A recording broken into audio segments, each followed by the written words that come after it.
அதிமுகவுக்கு திமுக அழைப்பு கொடுத்திருக்குது. அப்படி நாம் தமிழர் கட்சியும் சேர்த்து குரல் கொடுக்க அழைப்பு கொடுத்தா நீங்க போவீங்களா? இந்த மும்மொழி கொள்கையில இவங்க ரெண்டு பேருக்கு என்ன நிலைப்பாடு? திமுக அதிமுகவுக்கு என்ன நிலைப்பாடு? திமுக இன்னைக்கு பாரதிய ஜனதா மும்மொழி கொள்கைன்னு சொல்லுதுன்னு பேசுறாங்க. அவங்க கூட இருக்க காங்கிரஸுக்கு இந்த மொழி கொள்கையில என்ன நிலைப்பாடு? தம்பி, புதிய கல்விக் கொள்கையில் காங்கிரஸுக்கு என்ன நிலைப்பாடு? முதல்ல இந்திய திணிச்சது யார்? பாரதிய ஜனதா திணிக்குது. அந்த பாரதிய ஜனதாவோட கூட்டணி வச்சிருந்தது யார்? இந்த ரெண்டு கட்சிகள் தானே. அப்புறம் என்ன உங்களுக்கு திடீர்னு மும்மொழி கொள்கை, இந்த இந்தி எதிர்ப்பு, இதெல்லாம் எவன் இந்திய திணிச்சானோ அவனோட வலுக்கட்டாயமாக தேர்தல் வெற்றிக்காகவும் அரசியல் லாபத்துக்காகவும் போய் கூட்டணி வச்சுங்க. எதிர்ப்பு இல்லாமல் உள்ள வந்துட்டு அதுதான் இங்கே இந்த நாடகத்தை இப்போ தேர்தல் நேரத்தில் போடுறது. ஒருத்தர் இந்தி வேணும்னு ஒரு கட்சி எடுத்துக்கிறது, இந்தி கூடாதுன்னு சொல்லுது. எந்த இடத்துல இந்தி இல்லைன்னு சொல்லுங்கள். இந்த கட்சி திராவிட கட்சிகளின் ஆட்சியில் எந்த இடத்துல இந்தி இல்லை? எல்லாம் கொண்டு வந்துட்டீங்க. பத்தாக்குறைக்கு இந்திக்காரனில் 1.5 கோடி கொண்டாந்து இறக்கிட்டீங்க. நீங்கள் வாங்க, நம்ம மதுரை மீனாட்சி அம்மன் கோயிலுக்கு போவோம். அங்கே பக்கத்தில் இருக்கிற கடைகள்லாம் வணிக நிறுவனங்களில் பெயர் பலகைகளில் என்ன எழுதியிருக்குன்னு பார்ப்போம். கிட்டத்தட்ட எல்லா இடங்கள்லையும் நீங்கள் இந்தியை கொண்டு நிறுத்திட்டீங்க. இப்போ நம்ம என்ன கேள்வி கேட்க வேண்டியது இருக்குது அப்படின்னா, இந்தியாவில் இத்தனை மொழிவழி மாநிலங்கள், அந்த நிலத்தில் வாழக்கூடிய பல்வேறு தேசிய இனங்கள், ஒரு பன்மகை தன்மை கொண்ட ஒரு நாடு இது. இந்த நாட்டினுடைய தனிச்சிறப்பே உலக நாடுகளின் பார்வையில் பல மொழி பேசக்கூடிய, பல கலை இலக்கிய பண்பாட்டு வாழ்வியல் முறையை கொண்ட இனங்கள் ஒரே நாட்டுக்குள் ஒற்றுமையாக வாழ்கிறார்கள் என்பது தான் இந்த நாட்டுக்கு இருக்கிற தனிச்சிறப்பே, பெருமையே, அழகே. அதுதான். அதை சிதைக்கிறதுக்கான வேலையை தான் இந்த ஆட்சியாளர்கள் தொடர்ந்து செய்கிறார். அதாவது இதை எதிர்த்து பேசுகிற நம்மை தேச துரோக குற்றம் வாங்க, உண்மையிலே தேச துரோகம் செய்கிறது, நாட்டை பிரித்தால துண்டாட துடிப்பது இவர்கள் தான். நீங்கள் அவரவர் வீட்டில் அவரவர் வாழ்வது அதான். நீங்கள் அதுக்குத்தான் தனித்தனி மாநிலங்கள். இப்போ நாம் என்ன கேட்குறோம்? இந்தியை நாங்கள் கட்டாயம் படித்தாகணும், 3வது மொழி ஒன்று இருக்கணும்னா மொழி வழியே மாநிலங்கள் பிரிக்கப்பட்டதற்கான தேவை, அதற்கான அவசியம், அதற்கான காரணம் என்னன்னு யார் விளக்குவார்? மொழி வழியாக மாநிலங்கள் பிரிக்கப்பட்டதுக்குள்ள அதுக்கான காரணம் என்னவா இருக்கும்? அதுக்கான தேவை என்னவா இருந்தது?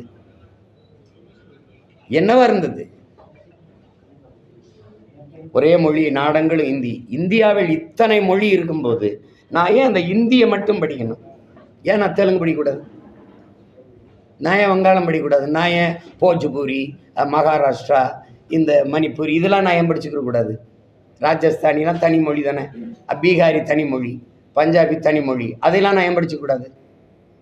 நான் ஏன் கன்னடம், இந்த மலையாளம் கற்றுக்கக்கூடாது? அது ஏன் உங்களுக்கு அதில் என்னது? இந்த இந்தியை மட்டும் சொல்கிறதுக்கு காரணம் என்ன? ஏன் உங்கள் மொழி எப்படி உங்களுக்கு உயர்வாக இருக்கோ அது மாதிரி தானே எனக்கு என் மொழி. அப்போ நீ அதை ஏன் படிச்சுக்கிறணும்னு சொல்லலை. நீ மொழியை மட்டும் இந்தி படிக்கணுங்கிறதுக்கான தனி காரணம் என்ன? அதுக்கு என்ன, அதுக்கு சிறப்பு காரணம் என்ன?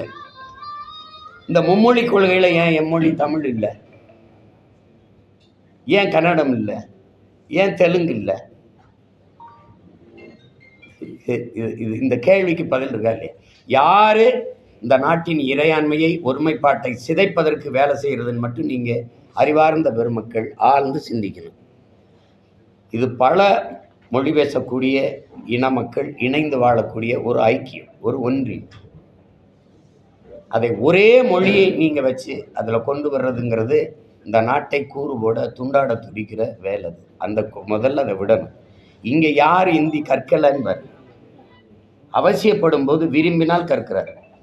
நம்ம பிள்ளைகள் அதிகப்படியாக ஃப்ரெஞ்சு கற்றுக்கிறாங்க, வெளிநாடுகளுக்கு ஆங்கிலம் படிக்கிறாங்க. இங்கே இருக்கிற ஆபத்தே ஆங்கிலம் பயிற்று மொழியானதில் தான் பேராபத்தாக வந்துட்டு. அந்நிய மொழி ஆங்கிலத்தை ஏற்றுக்கொள்ளக்கூடிய நீங்க ஏன் இந்திய மொழி இந்தியை எதுக்குறீங்க? ஆங்கிலத்தை ஏற்றுக்கொள்றதுன்னு இல்லை. நீங்கள் இந்திய மொழி இந்தின்னு உங்களுக்கு எந்த பைத்தியக்காரன் சொல்லி கொடுத்தது? எந்த பைத்தியக்காரன் உங்களுக்கு சொன்னது இந்தி மொழி இந்திய மொழி? யார் சொன்னது? இந்த நாட்டின் பிரதம அமைச்சர் சொல்கிறார், இந்த நாட்டின் பிரதம அமைச்சர் இருக்கார்ல, நாங்கள் சொல்கிற கருத்தை உலக நாடுகள்லாம் சொல்லி வர்றார். உலக மொழிகளின் முதன்மொழி தொன்மையான மொழி தமிழ் எங்கள் நாட்டில் இருப்பது பெருமைங்கிறது. இந்திய மொழிகளின் தொன்மையை தமிழிலிருந்து நீங்கள் அறியலாம்ங்கிறார். அந்த மொழிக்கு நீங்கள் கொடுத்த முன்னுரிமை என்ன? இந்தியாவின் முதன்மொழி தொன்மையான மொழி இந்தின்னு பேசுறது எவ்வளவு வரலாற்று மொழி வரலாறு மொழி புரிதல் இல்லாமல் ஆய்வு தெரியாமல் பேசுகிற ஒரு ஒரு ஒரு ஒரு பதில் அது, ஒரு செய்தி அது. எப்படி நீங்கள் பதிவு பண்ணுறீங்க? இந்திய மொழி இந்தின்னு உங்களுக்கு எந்த சாசனத்தில் இருக்குது? யார் சொல்லி கொடுத்தது உங்களுக்கு? அதிகபட்சமாக எத்தனை மாநிலங்களில் இந்தி தாய்மொழியாக இருக்குது? மகாராஷ்டிராவில் என்ன மொழி? பீகாரில் என்ன மொழி? ராஜஸ்தானில் இந்தி போல இருக்கும் இந்தி. அது இது தேவையற்றது. இந்திய மொழி இந்தின்ற கற்பிதமே ஆபத்தானது. நீங்கள் இங்கிலீஷை ஒரு பயன்பாட்டு மொழியாக நம்ம எடுத்துக்கிறோம். அது கெடுவாய்ப்பாக வெள்ளக்கார ஆண்டுட்டதுனால இங்கே வந்துடுச்சு. இன்றைக்கி பல நாடுகளில் பிரான்ஸ், ஜெர்மனி, சுவிஸ் போன்ற நாடுகளில் ஆங்கிலம் எடுபடுதா? நீங்கள் ஃப்ரான்ஸில் போய் இங்கிலீஷில் பேசிடுவீங்களா? நான் வச்சிருக்கேன், வழி கேட்டேன், வழி சொல்ல மாட்டேன்ட்டாங்க. அவன் ஃப்ரெஞ்சில் தான் பேசுவான். நீங்கள் அதை புரிஞ்சுக்கிறாமல் நீங்கள் ஒரு 2-3 மாநிலத்தில் பேசுகிறதுனால அந்த மொழியை எல்லா நாடுகளும் திணிக்கணும்னு நினைக்கிறது ரொம்ப தப்பு. அது ரொம்ப தப்பு. நாங்கள் விரும்பினால் கற்கிறோம். அதில் ஒன்றும் இல்லை. இப்போ நீங்கள் மகாராஷ்டிராவில் எங்கள் பிள்ளைகள் 36 லட்சம் நாங்கள் வாழ்கிறோம். 36 லட்சம் வாழ்கிறோம். எல்லா மாநிலங்களையும் பரவி வாழ்கிறோம். அங்கே இங்கேருந்து கற்றுக்கிட்டு போய் எங்கே குடியேறணுமா, அங்கே போனவொன்னே 2-3 மாதத்தில் அந்த மொழிகளை கற்றுக்கிட்டோம். அவ்வளோதான். இன்றைக்கி எங்களுடைய காவல்துறை அதிகாரிகள், மாவட்ட இந்திய குடிமை பணிக்கு படிச்சுட்டு வந்த மாவட்ட ஆட்சியாளர்கள்லாம் மற்ற மாநிலங்கள் போய் பணி செய்யும்போது அங்கே போகும்போது வட இந்தியாவுக்கு அந்த மொழி தேவைப்படுது, கற்றுக்குறாங்க. அவ்வளோதானே. இது நீங்கள் கட்டாயமாக படிக்கணும்.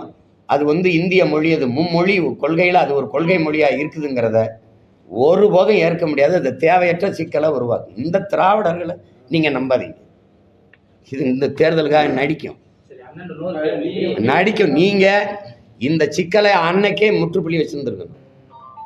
இத்தனை ஆண்டுகளாக கூட்டணி வச்சு ஆட்சி அதிகாரங்களில் இருந்து அன்னையிலிருந்து பிரச்சனை. இந்த மொழிக்காக, இந்தி திணிப்புக்காக போராடி 800 பேருக்கு குறையாம செத்துருக்கா. நீங்கள் 18 பேர் தான் கணக்கில் காட்டியிருக்கீங்க. அத்தனை பேரோட உயிர் தியாகம் பைத்தியக்காரத்தனமாயிருக்கு. உன் மொழி உனக்கு, என் மொழி எனக்கு. ஒரு தொடர்புக்கு ஒரு மொழி வேணும். அது ஏற்கனவே ஆங்கிலம் இருக்கு, அப்போ அவசியம் இல்லை. அவ்வளோதானே.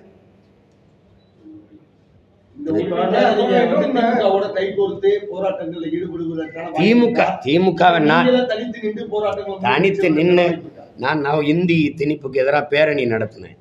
திமுக எனக்கு அனுமதி எங்கே கொடுத்துச்சு தெரியுமா? உண்மையில உளமாற ஏத்தான் எங்கே கொடுத்துருக்கணும்? எந்த இடத்துல ஆள் நடமாட்டம் இல்லையா இங்கே தள்ளிவிட்டீங்க. உளமாற இந்தியை திமுக எதிர்க்குதுன்னா நீ இதுக்கு சவுகார்பேட்டையில் இந்தியில் பேசி வாக்கு கேட்டீங்க. எதுக்காக இந்தியில் சூரட்டி விட்டீங்க? எதுக்காக ஈரோடு கிழக்கில் இந்தியில் சூரட்டி விட்டி வாக்கு கேட்டீங்க? எதுக்காக கேட்டீங்க? உங்கள் பிள்ளைகள் நீங்கள் நடத்துகிற பள்ளிக்கூடத்தில் இந்தி மொழி பாடமாக இருக்கா இல்லையா? தமிழ் இருக்கா, இந்தி இருக்கா? இப்போ 30,000 ஸ்கூல்ல தமிழ் நீங்க இப்போ எதுக்குறீங்களே, அப்போ 30,000 ஸ்கூல்ல தமிழை கட்டாயமாக்கிறதுக்கு நீங்க வற்புறுத்திக்கலாமே. நான் வற்புறுத்தி என்ன, நீங்கள் இப்போ உங்கள் மூலமாக வற்புறுத்துகிறேன். தமிழை பயிற்று மொழியாக கொண்டாங்க, பாடமொழியாவது கொண்டாங்க சொல்லிட்டு வற்புறுத்திட்டேன். கொண்டு வந்துடுவாங்களா? இவங்களை ஒழிக்காமல் நீங்கள் எப்படி தமிழை போயிட்டு இருப்பீங்க? நீங்கள் அரசு பள்ளியில் கொஞ்சம் கொஞ்சம் தமிழை படித்து கொண்டிருந்த பிள்ளைகளையும் கடைசியாக அதை ஆங்கில வழி கல்வியாக மாற்றி கடைசி சவப்பட்டிகளை தமிழை அடக்கி உள்ளே போட்டு கடைசி ஆணி அடித்தது இவங்க தான்.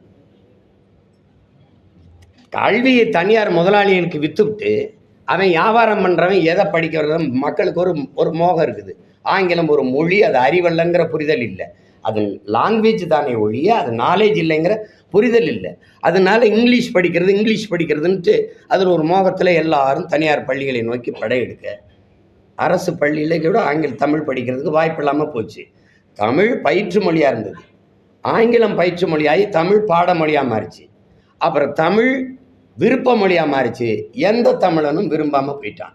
இப்போ இங்கிலீஷ் படிக்கிறதா ஒரு அறிவுன்னு ஒரு பொது புத்தியில் ஏற்றுனதுனால இந்த சிக்கல். இப்போ ஹிந்தி படிப்போம், எதுக்கு? ஒரு காரணம் சொல்லுங்கள். இந்தியை நீங்கள்லாம் படிக்கணும் ஏன் அப்படின்னு இருக்குல்ல. அடுத்த கட்ட வளர்ச்சின்னு சொல்றாங்க சார். எதையாவது பேசுகிறது. எந்த நாடு வளர்ச்சி? இந்தியாவில் ஹிந்தி கேட்கறது. ஹிந்தி பேசுகிற மாநிலங்கள் நீ வளர்ந்துட்டியா? அப்புறம் எதுக்குடா இங்கே வந்து தட்டேந்திக்கிட்டு இருக்கா? 1.5 கோடி பேர் இங்கே என் வீட்டில் வந்து இங்கே வந்து வேலை செஞ்சுக்கிட்டு இருக்கா? எதுக்கு வேலை செஞ்சுடா? என்ன வளர்ந்துட்டா நீ? என்ன வளர்ந்துட்டா நீ? நீங்கள் வாங்க வட இந்தியா முழுக்க பார்ப்போம். வீடு இருக்கா? இல்லை எதில் வளர்ந்துருக்க நீ? எதில் வளர்ந்துருக்கா? மருத்துவத்திலையா இல்லை கல்வியிலையா? வாய்த்துக்காரத்தனம் பண்ணக்கூடாது. ஏதாவது பேச்சு வளர்ந்துருக்கு வந்து நாடே பிச்சைக்கார நாடா இருக்கு. வளர்ற பட்டியலே இல்லை இந்தியா. வளர்ற பட்டியலில் இந்தியா இருக்கா? பட்டினி, உலக பட்டினியில் இருக்கிற நாடுகளின் குறியீடுல எத்தனாவது இடத்துல இருக்கு? ஊழல்ல தலை சிறந்த நாடு, பசி பட்டினியில தலை சிறந்த நாடு இந்தியா. இந்த வளருதுன்னு வெறும் வெற்று வார்த்தையை வச்சு பசப்பிக்கிட்டு இப்படியே பேசிட்டு இருக்கிறத எத்தனை நாளைக்கு ஏமாத்திட்டு இருக்கீங்க? வளர்ந்த நாடு சொந்தமா ஃபிளைட் வச்சிருக்கியா? சொந்தமா ஃபிளைட் வச்சிருக்கியா? 5000 ஏக்கர்ல ஏர்போர்ட் கட்டுவா. ஃபிளைட் எவன் ஓட்டுவான்? திருச்சியில் கட்டியிருக்கா அத்தனை பல ஆயிரம் கோடியை போட்டு ஏர்போர்ட்டு. யாரோட ஃப்ளைட்டு? அவன் யாருக்கான லாபத்துக்கு கட்டப்பட்டது? மக்களுக்கான சேவையா, முதலாளிக்கான லாப தேவையா? யாரை ஏமாத்திக்கிட்டு எத்தனை நாளைக்கு ஏமாத்திட்டு பண்ணி? வளருதுன்ட்டு அமெரிக்காவில் அங்கிருந்து திருப்பி என்ன பண்ணால கொண்டு வர இறக்க ஒரு நாட்டு குடிகளை இறக்க வானூர்தி வச்சிருக்கா? எதையாவது கூச்சல். அதுதான் மாறுதல். இலங்கையில நடந்தது, பங்களாதேஷில் நடந்தது, இங்க நடக்கும். எழுதி வச்சுக்கோ.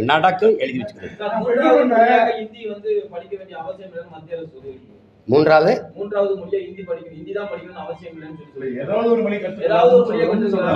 ஏதாவது ஒரு மொழி கத்துக்கிறத நாங்க நீ ஒன்றும் அறிவுறுத்த தேவையில்லை, சொல்ல முடியல. நாங்க கத்துக்கிட்டு தானே இருக்கோம். ஏதாவது ஒரு மொழி கத்துக்குன்னு அதுல இல்லையே. தெலுங்கு இருக்கு, மலையாளம் இருக்கு அப்படின்னு சொல்றாங்க.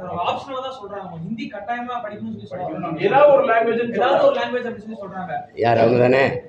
இந்தியை விரும்பாத மாநிலங்கள் அவங்களை ஏற்கிற வரை இந்தி திணிக்கப்பட மாட்டாதுன்னு சொன்னது இவங்க தான்.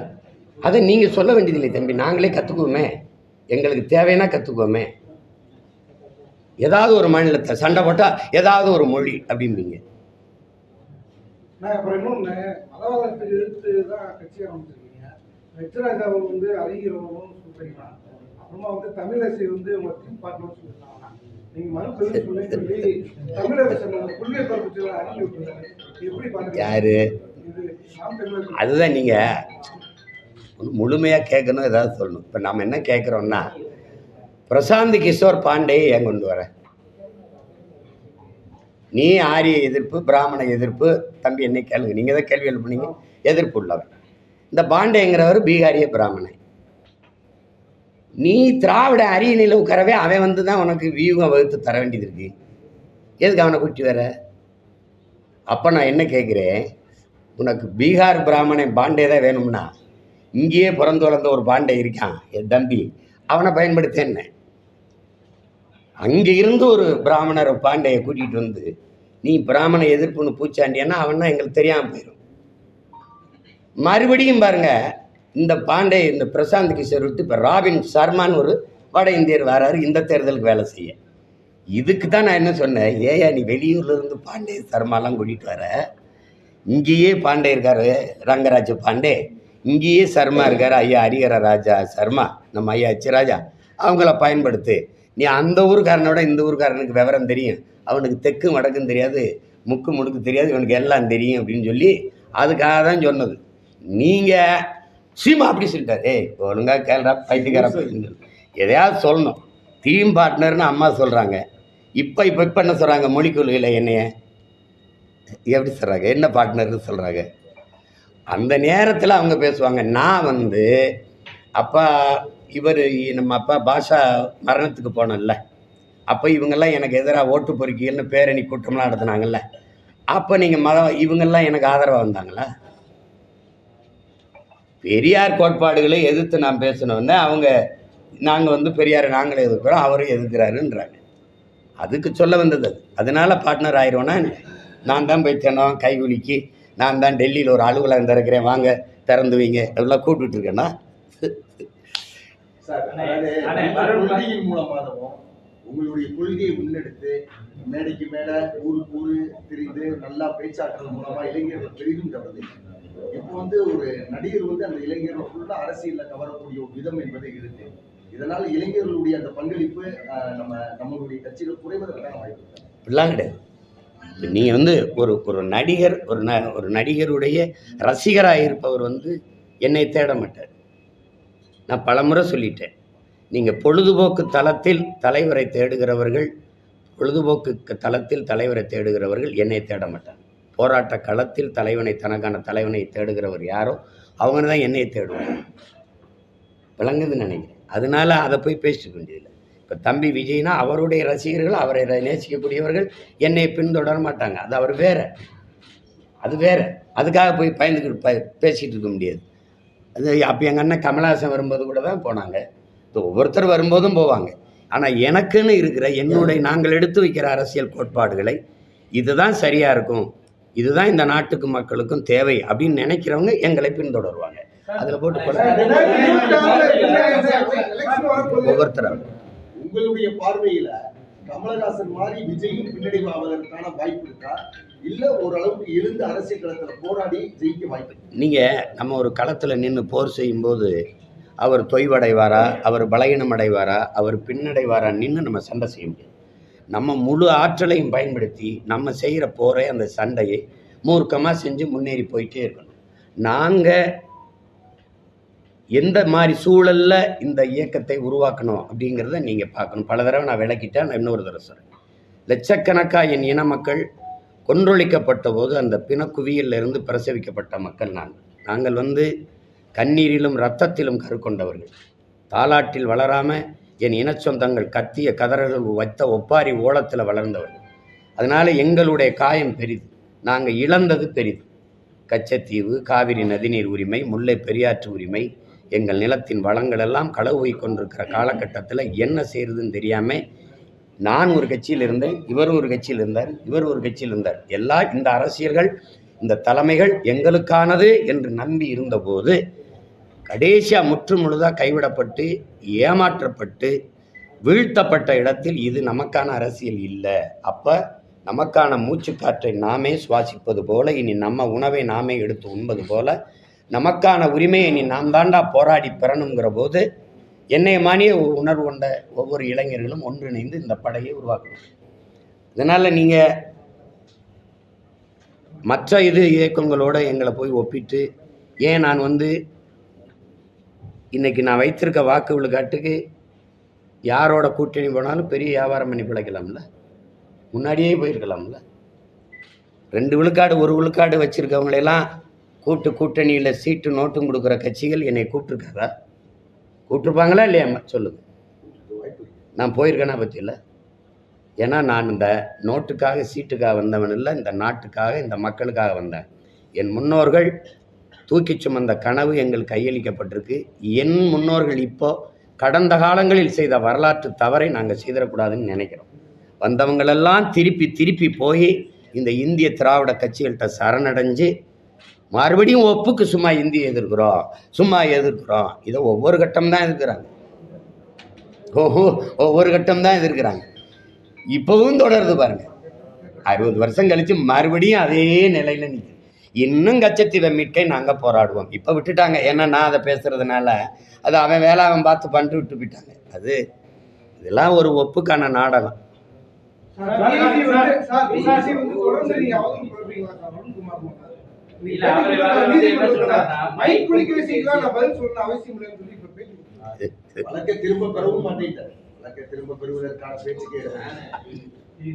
இதுவரை நல்ல கேள்வி கேட்டுட்டு இருந்தீங்க. அறிவுபூர்வமாக அதை கேட்கலுங்க, மக்களுக்கு தேவையான செய்தியை கேளுங்க.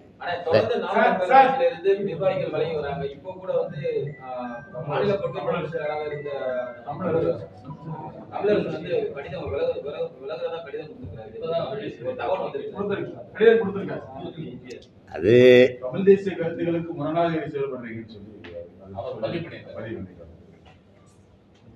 அவருக்கு வேறு கருத்து இருக்கலாம், அது சரி. அவர் கருத்தோட பொருத்தி போகிற இயக்கங்களில் போய் இணைஞ்சு இயங்கலாம். இது இருக்கிறது தான். சார் நீங்க இப்ப சொல்லும் பொழுது வந்து நாம இந்த கட்சி வந்து அப்படி உருவாக்கப்பட்ட கட்சி உங்கள்கிட்ட சேர்ந்து வரவங்க அப்படிதான் வந்திருக்காங்க. அப்படியே வந்து உங்களோட விலகி போறதுக்கான காரணம் நீங்க உங்கள்கிட்ட சிந்தனை செஞ்சு தான் வராங்க. தன்முனைப்பு தான், தன்னை முன்னிறுத்திக்கிறதா. நான் தான் கட்சி, நான் தான் கட்சி. மதுரைனா நான் தான், ஈரோடுனா நான் தான், சேலம்னா நான் தான். அதாவது கட்சியில் ஒரு கோட்பாடு இருக்கு. கட்சிக்காக நான், புரியுதுன்னு நினைக்கிறேன். கட்சிக்காக நான், கட்சியில் நான். அவன் தான் கட்சியில் இருக்க முடியுமே, கட்சியே நான் அப்படின்னு நினைக்கிறது கஷ்டம். அது கட்சியின் வளர்ச்சியை வந்து ஒரு நீண்ட இலக்கை நோக்கி பயணிக்கிற பயணத்திற்கு பெரிய இடையூறா, தடை கற்களா, ஆங்கிலத்தில் செக் போஸ்ட்னு சொல்லுமா, அது மாதிரி நின்றுக்கிறோம். அது கஷ்டம். அந்த மாதிரி இடங்களில் வந்து நம்ம வேற ஒரு வளர்ச்சிக்காக வேற ஒரு ஆட்களை எல்லாம் இணைக்கும்போது தேவையற்ற முரண்கள் வருது. அது இந்த நமக்காக அவங்க வேற ஒரு எதிர்பார்ப்போட விலக வேண்டியது வருது. அதை பற்றி ஒரு பெரிய இயக்கம் கவலைப்பட்டுக்கிட்டு இருக்க முடியாது. நீங்கள் வளர்கிற ஒரு இயக்கம் வந்து ஒரு மரத்தை வச்சு நீங்கள் ஒப்பிடலாம். பல முறை சொல்லிட்டேன். சில கிளைகளை, சில இலைகளை உதுத்து தான் தீரணும். இல்லைன்னா அடுத்த கிளை வராது, அடுத்த இலை துளிர்க்காது. அதை போய் பேசிட்டு முடியாது. கருத்து இல்லை சார். இப்போ என்னன்னா சீமானவர்கள் வந்து கருத்து வாங்க மாட்டாருன்னு ஒரு குற்றச்சாட்டு தொடர்ச்சியா இருக்கு. அது இருக்கா சார்? அவங்க கருத்து அவ்வளவுதான் தம்பி. அவங்க கருத்து என்ன? கருத்து என்னன்னு சொன்னா தானே கேட்கணும். கேட்க மறுக்கிறீங்கன்றதுதான் குற்றச்சாட்டா இருக்கு. உன் கருத்து என்னன்னு சொன்னா தானே கேட்க முடியும். அவதூறு இது ஒரு கட்சி. ஒருத்தருக்கும் ஒரு கருத்து இருக்க முடியாது. அடிமை இனத்தின் உரிமைங்கிற கருத்தை தவிர வேற ஒன்றும் இருக்க முடியாது. இங்கே வந்து கருத்துனா என்னை ஏன் முன்னாடி நிறுத்தலை, வெளிப்படையாக அவங்களுக்கு சொல்லணும்னா, இப்போ விலைக்கு போகிறவங்களாம் சீமான் செத்ததுக்கு பிறகு கட்சி யாருக்கு இதை சொல்லணுமா? நான் இந்த பிரச்சனையில் தான் எல்லாருக்கும் போட்டி பிரச்சனை. கட்சியில் என்னையை வளர விடலைங்கிறீங்க. கட்சி வளர்ந்தா தானே நீ வளருவ. கட்சிக்குள்ளே நீங்கள் தனியாக எப்படி வளருவீங்க? நீங்கள்லாம் சொல்லுங்களேன். கட்சிக்குள்ளே நீங்கள் என்னை வளர விடலை, யாரையும் வளர விடலைன்னா கட்சிக்குள்ளே எப்படி வளருவ? கட்சி வளர்ந்தா தானே நீ வளருவ. கட்சிக்குள்ளே நீ எப்படி வளருவ? உனக்கு ஒரு கூட்டத்தை சேர்ப்ப, அந்த கூட்டத்துக்குள்ளே நான் தான் காட்டுவேன். அதுதான் கட்சிக்குள்ளே தன்னை வளர்க்குறது. இப்போ இது கட்சியை வளர்க்குமா சிதைக்குமா? நான் நிற்கிற இடத்துல நின்று இந்த படையை நடத்தி பாருங்கள், உங்களுக்கு தெரியும். தம்பி, கட்சியில் ஒரு கோட்பாடு இருக்குது. எதையும் ஜனநாயகபூர்வமாக முடிவெடுத்து சர்வாதிகாரமாக செயல்படுத்தணும். எதையும் அறிவுபூர்வமாக சிந்திச்சு உணர்வுபூர்வமாக செயலாக்கம் பண்ணணும். இல்லைன்னா அது வெல்லாது. அது இல்லைன்னா நீங்கள் அது இல்லைன்னா வந்து நடத்தவே முடியாது. நீங்கள் நடத்தி பாருங்க. இல்லை நீங்கள் நடத்தி பாருங்க. இல்லை நேரில் இருந்தோ, தாத்தா காமராஜ் இருந்தோ, பேரறிஞர் அண்ணாவில் இருந்தோ, ஐயா கருணாநிதியில் இருந்தோ, எல்லாம் அப்படி இல்லைன்னா அண்ணன் வைகோ மாதிரி ஆளுங்களெல்லாம் ஏன் வெளியேற்றணும்? ஒரு கட்சிங்கிறது சர்வாதிகாரம்ங்கிற சொல்லையும் நீங்கள் கொடுங்கொன்மையும் குழப்பிக்கூடாது. சர்வாதிகாரம்ங்கிற ஒரு நேர்மையாளன் சர்வாதிகாரியாகத்தான் இருந்தே ஆக முடியும்னு ஐயா இறையன் எழுதுனது இருக்கு. ஜனநாயகபூர்வமாக முடிவெடுக்கணும், சர்வாதிகாரமாக தான் செயல்படுத்தணும். அங்கேயும் போய் ஜனநாயகம் செஞ்சா செய்யுங்க தம்பி, செஞ்சா செய்யுங்க, செய்யலைன்னா போங்கன்னா, படித்தா படிங்க, படிக்கலைன்னா போங்கன்னா நல்ல மாணவர்களை நீங்கள் உருவாக்க முடியாது.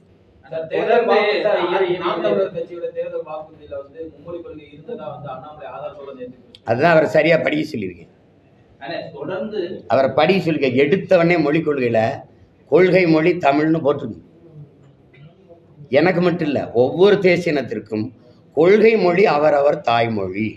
நாங்கள் சொல்லியிருக்கிறது பயன்பாட்டு மொழி ஆங்கிலம், அது கட்டாய பாடமொழியாக இருக்கும். உலக மொழிகள் எல்லாம், எல்லா உலகத்தின் மொழிகளும் எங்கள் விருப்ப மொழியாக இருக்கும், இந்தி உட்பட. நீங்கள் வாங்கி பாருங்கள், மக்களரசு.comல அதை கொடுத்துருக்கேன், தட்டி பாருங்கள், அதில் இருக்குது. இந்தி எல்லா மொழிகளும் எங்கள் விருப்ப மொழி. விரும்பினால் எம்மொழியும் கற்போம், நாங்கள் வாழ எம்மொழி தமிழ் கற்போம், எங்கள் இனம் வாழ. அதில் தெளிவாக கொடுத்துருக்கேன். நான் தானே எழுதுனேன். நீங்கள் ஒரு தடவை படித்து பாருங்கள், மொழி கொள்கை தெரியும்.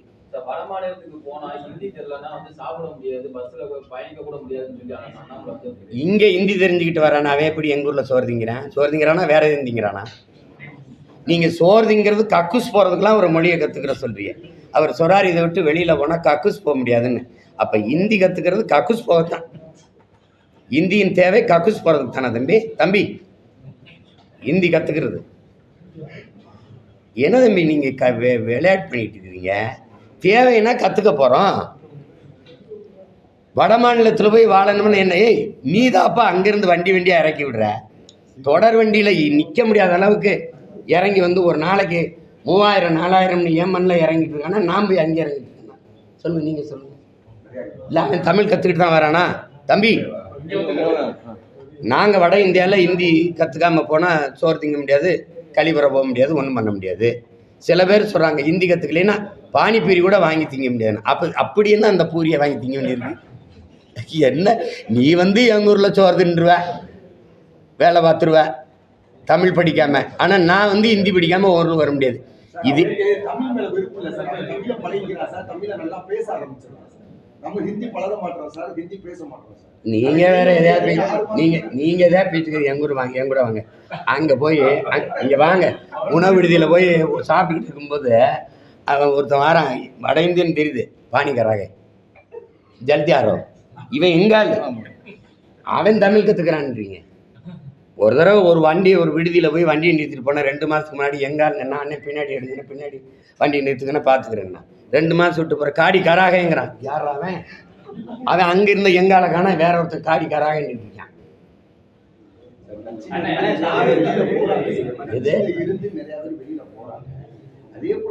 நீங்க எல்லாருமே நான் உங்ககிட்ட பொதுப்படையா கேட்கிறேன். கட்சியை நடத்துறது நான், கட்சியிலிருந்து போறதை பத்தி கவலைப்படாம இருக்கிறது நான். நீங்க எல்லாம் இவ்வளவு கவலைப்படுறீங்களே கட்சியை பத்தி, எவ்வளவு அக்கறையா இருக்கீங்க. இது கவலை மாதிரி தெரியலையே.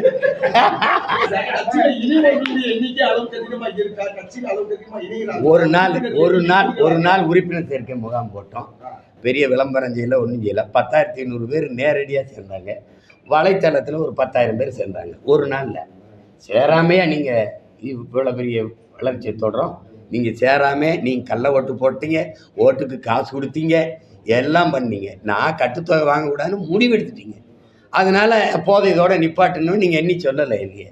24,000 அதோட நிறுத்திருன்ட்டீங்க. வளராமையா நீங்கள் வந்து கட்சி இந்த கேடர் இல்லைன்னா இன்னொரு 10 பேர் வருவான், அவன் இல்லைன்னா இன்னொருத்தன் வருவான். அதுக்காக பார்த்துட்டு இருக்க முடியாது. நான் குட்டையிலையோ குளத்துலையோ வலைய வீசிட்டுக்கல. பெருங்கடல், தமிழ் தேச பெருங்கடல் இருக்குல்ல, தமிழ் பேரின பெருங்கடலில் வலை வீசுகிறேன். நான் மக்கள்கிட்ட முன்னாடி நின்று என் மக்களை, என் கருத்தை சொல்லி என் மக்களை என் பக்கம் வென்று கொண்டு வரேன். நான் மண்ணை வெல்வதற்கு முன்பு மக்களின் மனத்தை வெல்லணுங்கிற கொள்கையை கொண்டவன். அதனால அந்த வேலையை செய்கிறேன். இவங்க போகிறாங்கன்னா சிலருக்கு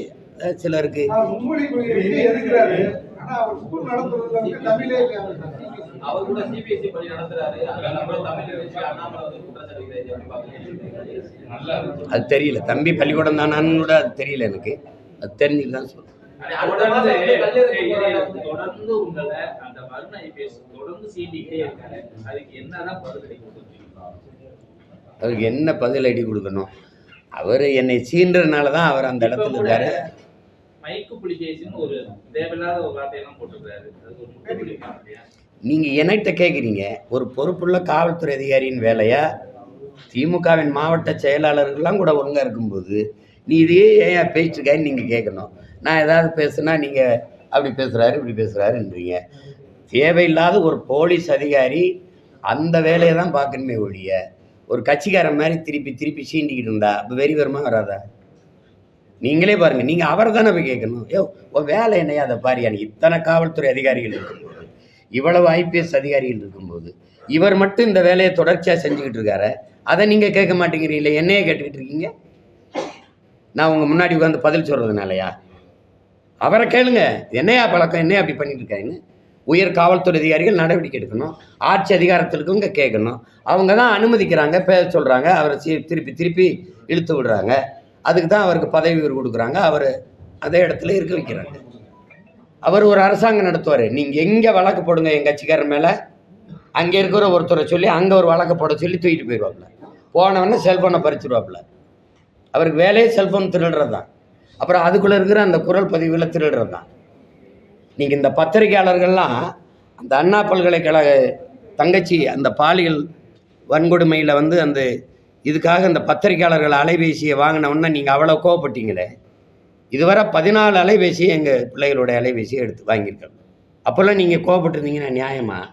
அதுக்கே ஒரு தீர்வு வந்திருக்கும்ல. அது உங்களுக்கு பாதிப்பு வந்தால் மட்டும் நீங்கள் கோவப்படுறீங்க. அது ஒன்றும் பண்ண முடியாது. உங்களுக்கு எல்லாருக்குமே நான் ஒரு வெறுப்பு இருக்குது. அது என்ன அவனை திட்டலாம், அவன் கட்சியிலேருந்து போகலாம். இப்போ எத்தனை கட்சியிலேருந்து என் கட்சியிலேருந்து சேர்றாங்க அதையெல்லாம் நான் சொல்லிட்டு இருக்கேன்னா சொல்லுங்கள். திமுகலேருந்து என் கட்சியில் சேர்ற ஆளுகளை காட்டணுமா? அதுக்கு விழா வச்சு சொல்லணுமா? உங்களை மாதிரி நான் அது இந்த மாதிரி விளம்பரம் பண்ணிட்டு தெரியணுமான்னு சொல்லுங்கள். இது அவ்வளவு கேவலமாக இருக்குது. நாங்கள் எங்கள் கட்சியாகவே இல்லை, ஆனால் கட்சியிலேருந்து வர ஆட்கள் அவர்களுக்கு இனிப்பாக இருக்குது. ஐயோ 3000 பேர் 24 நானே பார்க்குறேன், இவ்வளோ பேர் இருந்தானடா கட்சியில், திடீர்னு 3000 4000 பேர்.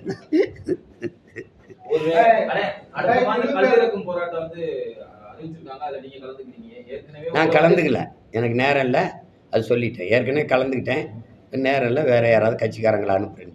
2026 தேர்தலில் திராவிட கட்சிகள் இல்லாம சீமானந்தன் தலைமையில ஒரு கூட்டணி உருவாக வாய்ப்பு இருக்குதா?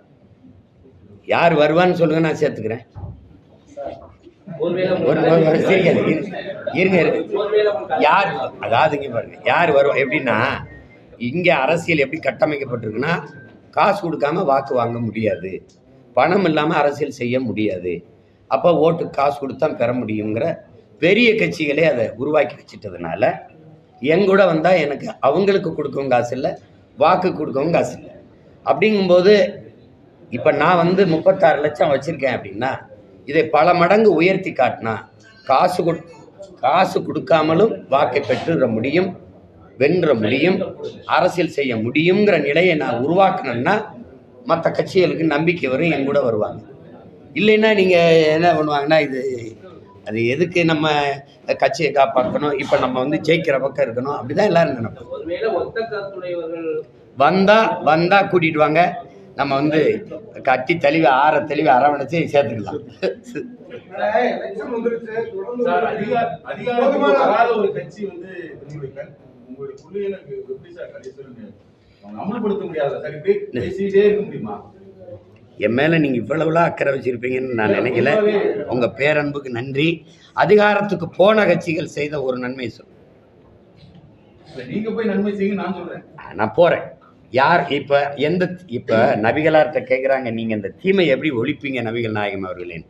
நான் நன்மையை வச்சு தான் ஒழிப்பேன்ற. நான் அதிகாரத்துக்கு போகிறதுக்கு என்ன செய்யணும்னு நீங்கள் சொல்லுங்கள். நீங்கள் எனக்கு ஒரு சகோதரனா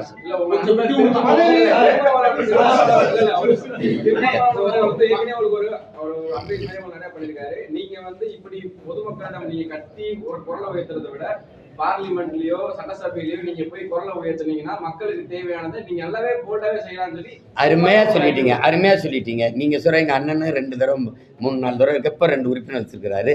திமுக மொத்தமா 40 உறுப்பினர் வச்சிருக்கு. இந்திக்கு ஏன் தெருவில் நின்று போராடுது? இந்திக்கு மீனவர்களை தொடர்ச்சியாக கைது பண்ணுறான்னு தெரியுது. 39 போன தடவை உறுப்பினர், இந்த தடவை 40 உறுப்பினர் உள்ளே வச்சுக்கிட்டு வெளியில் பாராளுமன்ற வெளியில் பதாயை பிடிச்சிக்கிட்டு நிற்கிறதுக்கு இந்த உறுப்பினர் இதுக்கு. அதை தான் நான் செய்வேனே. நான் தான் பதாயை வச்சுக்கிட்டு கைது செய்யாதேன்னா, ஏய் இங்கே வாப்பா, எனக்கு பணம் தரல, எனக்கு பணமே தரமன், நீ போராடி பெறதுக்கு போட்டிட்டு வென்று போனியா, புலம்பிக்கிட்டு நிற்க வென்று போனியா? அதை தான் நாங்கள் அதிகாரம் இல்லாத மக்கள் நாங்கள் போராடுவோமே. நீனு எனக்கு பணமே தரல, நான் என்ன பண்ணுறதுன்னு தெரியல, இது பண்ணுறது, இது இது இது இது எப்படி எடுத்துக்கிறது சொல்லுங்க. நீங்கள் கேள்வி கேட்குற நீங்கள்லாம் எனக்கு வாக்கு செலுத்திட்டீங்கன்னா நான் வந்துடுவேன்.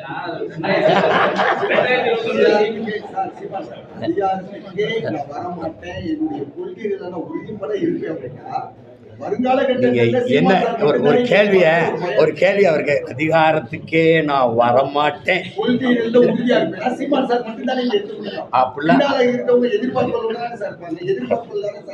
என்னையெல்லாம் எதிர்பார்ப்புடா. இங்க பாருங்க, அதிகாரத்துக்கு வரணும். அதிகாரத்துக்கு வர்றதுக்காக தான் இவ்வளவு வேலை செய்யறாங்க, உங்களுக்கு புரியுது? ஏன்னா அதிகாரம் மிக வலிமையானதுன்னு அண்ணல் அம்பேத்கர் கோட்பாட்டை எடுத்துக்கிட்டவங்க நாங்கள். இப்போ இதில் என்னன்னா, எந்த வழியில் வருவதுன்னு இப்போ திமுகவோட அதிமுகவோட இந்த 2 கட்சிகள் தான் இங்கே இருக்குது, மாறி மாறி அதிகாரத்தில். இதில் எந்த வழியில் நான் வரணும்? நான் இப்படி போய் முதல்ல உங்கள் எல்லாத்தையும் கேட்குறேன், நான் ஒரு அங்கீகரிக்கப்பட்ட தனித்து நின்று அங்கீகரிக்கப்பட்ட கட்சியாக வந்திருக்குன்னா இல்லையா? இதுவரைக்கும் தமிழக அரசியல் வரலாற்று நடந்திருக்கா? திராவிடம் பேசாமல் பெரியாரை பேசாமல் இங்கே ஒன்றும் செய்ய முடியாது. நீங்கள் நான் ரெண்டையும் பேசாமல் அங்கீகரிக்கப்பட்ட கட்சியாக வந்திருக்கேன். ஒரு எளிய மகன் ஐயா விஜயகாந்த் வந்திருக்காருன்னா அவர் புகழ்பெற்ற திரைக்கலைஞர், அவருக்கு நாடங்களும் ரசிகர்கள் குவிந்து கிடந்தாங்க. அவர் படக்குன்னு தொண்டர்களாக்கி வந்துட்டார். எனக்கு நாம் ரசிகர்கள் எனக்கு யாருமே கிடையாது.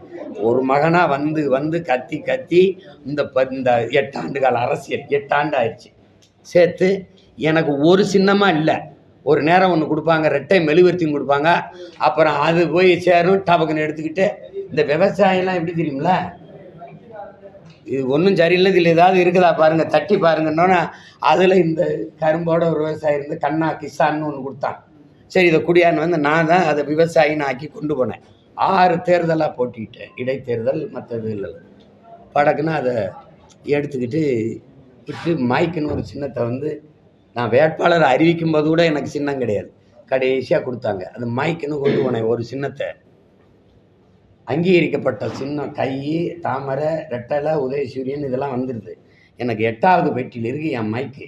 அதை மைக்கை தேடினா அதுக்குள்ள கீழே எனக்கிட்ட கொடுத்த மைக்கு இல்லை, கீழே 2 பித்தானை வச்சு அது சீப்பு மாதிரி ஆயிடுச்சு.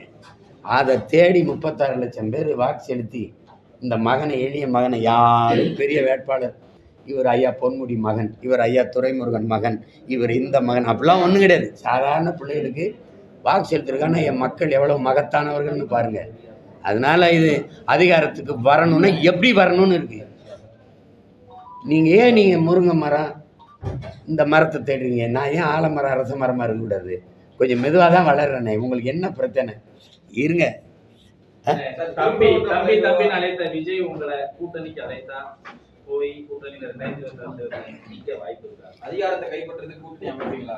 என் மேலே உங்களுக்கு அவ்வளவு கோபமும் அவ்வளவு வன்மை எதுக்கு வச்சிருக்கீங்க நீங்கள்? ஏங்க எதை நீங்கள் ஆட்சி அதிகாரத்தில் இருந்த பெரிய பெரிய தலைவர்கள் கூப்பிட்டே நான் போகல, எனக்கு சரி வராது. நான் எடுத்துக்கிட்டு போகிற அரசியலுக்கு சரி வராது. ஆனால் இந்த திருப்பூர் மலை விவகாரம் கொஞ்சம் கொஞ்சமாக அமைதி வரக்கூடிய வேலையில் அமைதியாக மறுபடியும் பிரச்சனைகள் ஆரம்பிச்சிருக்குது. எதுப்பா? நோட்டீஸ் கொடுக்குறது, நான் ஒற்றுமையாக இருக்கணும் பல்வேறு அமைப்புகள் நோட்டீஸ் கொடுக்க போகிறது. பாஜகவோட நேற்று 3 நாளுக்கு 3 நாள் கூட மலை மேலே போனது, இதெல்லாம் வந்து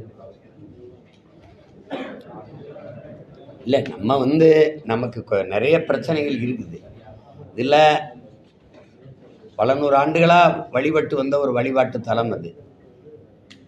ஒரு நீங்கள் மத நல்லிணக்கணம்னு வச்சுக்கிட்டாலும் சரி, சமூக ஒற்றுமைன்னு வச்சுக்கிட்டாலும் சரி, அதற்கு ஒரு எடுத்துக்காட்டாக இருந்த ஒரு இடம் திருப்பரங்குன்றம். நம்ம அறுவடை வீடுகளில் ஒன்று பல காலமாக நம்ம வழிபட்டு வர எந்த பிரச்சனையும் இல்லை.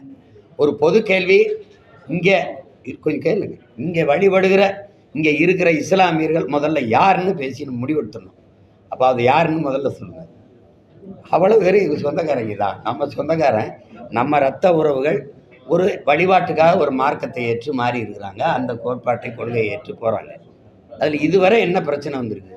திடீர்னு இப்போ இது ஒரு பிரச்சனையாக்கி அதனால் இந்த மக்களுக்கு இடையில் ஒரு பிரிவை ஏற்படுத்தி ஒரு பதட்டத்தை உருவாக்க வேண்டிய அவசியம் இல்லை.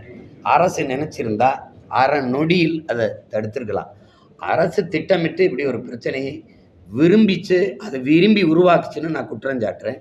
அதை உங்களால் நீங்கள் மறுக்க முடியாது. அரசு பொறுப்பேற்காமல் என்னை போன்றவர்கள் அறிக்கை கொடுத்து பல அழுத்தங்கள் கொடுத்த பிறகே எல்லாரும் சேர்ந்து மாவட்ட ஆட்சியர் மேலே பழியை போட்டாங்க, காவல்துறை அதிகாரி மேலே போட்டாங்க. அரசு எப்போ தான் பொறுப்பேற்கும்? கள்ளச்சாராயம்னா அரசு பொறுப்பேற்காது. அங்கே இருக்கிற மாவட்ட ஆட்சியர், காவல்துறை அதிகாரியை பணியிட மாற்றம், அவர் தான் அதுக்கு பொறுப்பு. எல்லாத்துக்குமே நீங்கள் பொறுப்பேற்காமல் அங்கங்கே இருக்கிற அதிகாரிகள் மேலே பொறுப்பு போட்டு பணியிட மாற்றுறதுனால இது எந்த மாதிரியான போக்கு? இது சரியில்லை. அதை விட்டுட்டு நம்ம ஒரு கோட்பாட்டை என் அன்பு மக்கள் ஏற்கணும். உன் மதம் சிறந்தது, நீ வழிபடு. என் மதமும் சிறந்தது, வழிவிடு. இதுதான் இருக்குது, அதான் குரான்லேயே இருக்குது. அதை நம்ம ஏற்றுக்கிட்டு அவரவர் வழிபாட்டை அவரவர் புனிதமாக கருதி போயிடணும். நம்ம எல்லாரும் ஒருதாய் பிள்ளைகள், இந்த நிலத்தின் மக்கள். இங்கே இருக்கிற இஸ்லாமியர் யாருன்னு முதல்ல நீங்கள் உங்களுக்குள்ள கேட்டு பாருங்கள்.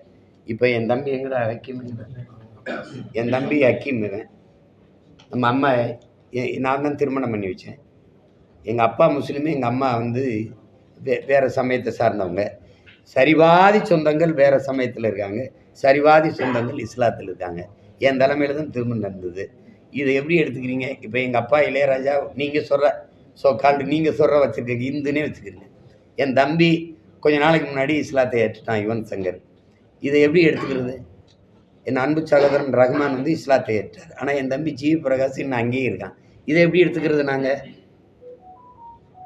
அவருக்கு விருப்பம் அதை செய்கிறாரு. இது போய் இது ஒரு இதனாலெல்லாம் நாட்டில் பிரச்சனை, அதனாலலாம் வளர்ச்சி பின்னடைஞ்சிருச்சு. பெரிய இந்த நாட்டில் இருக்க வறுமைக்கே காரணம் இதுதான் பேசிட்டு இருக்கிறது ரொம்ப கொடுமையானது. இது நீங்கள் அவ்வளவு இஸ்லாமிய வெறுப்பு வச்சுருக்க பெருந்தகைகள், உங்ககிட்ட நான் அன்பாக கேட்டுக்கிறேன். இந்தியா அதிகமாக கொஞ்சம் இருங்க, இந்தியா அதிகமாக வருமானம் ஈட்டுற ஏற்றுமதி எது?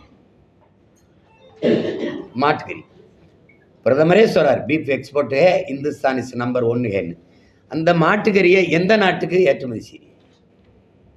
அவ்வளவும் கிறிஸ்தவர் இஸ்லாமிய நாடுகள் தான். அதிகப்படியாக அவர்களுக்கு மாட்டுக்கறியை ஏற்றுமதி செய்து அவர்கள் கொடுக்குற காசை வாங்கிக்கிற நீங்கள் அரபு நாட்டில் போய் நம்முடைய பிரதமர் அவர்கள் இந்து வழிபடுகிற இந்து கோயிலை கட்டி திறந்து பெருமையாக பேசிட்டு வந்தாரா இல்லையா சொல்லு, இருக்கா இல்லையா? அவன் நாட்டில் இஸ்லாமிய நாட்டிலேயே இந்து கோயில்களை கட்டி வழிபட அனுமதிச்சான். வரலாறு என்ன சொல்லுது? எங்கள் பாட்டி வேலுநாச்சியாருக்கு ஹைதர் அலி தன் அரண்மனைக்குள்ள தன் மகளாக சேர்த்துக்கிட்டு, உன்னுடைய என் பாட்டியினுடைய குலதெய்வம் ராஜராஜேஸ்வரி கோயிலை அரண்மனைக்குள்ள கட்டி நீ வழிபடு மகளேன்னு அனுமதிச்சாருங்கிறதான வரலாறு. ஏன் இந்த இணக்கப்பாடு நமக்கு இல்லை? அதை நம்ம செய்யக்கூடாது. அதுவும் தமிழ் பேரன்பின் தாய், அந்த வேலையை நம்ம செய்யக்கூடாது. அதை விட்டுணும்.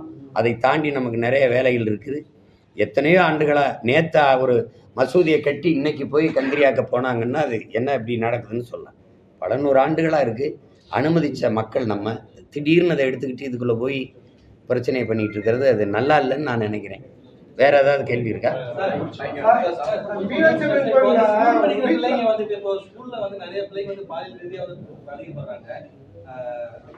கல்வித்துறை அமைச்சர் வந்து பதவி விலகணும்னு சொல்லி அண்ணாமலை சொல்லியிருக்கிறாரு.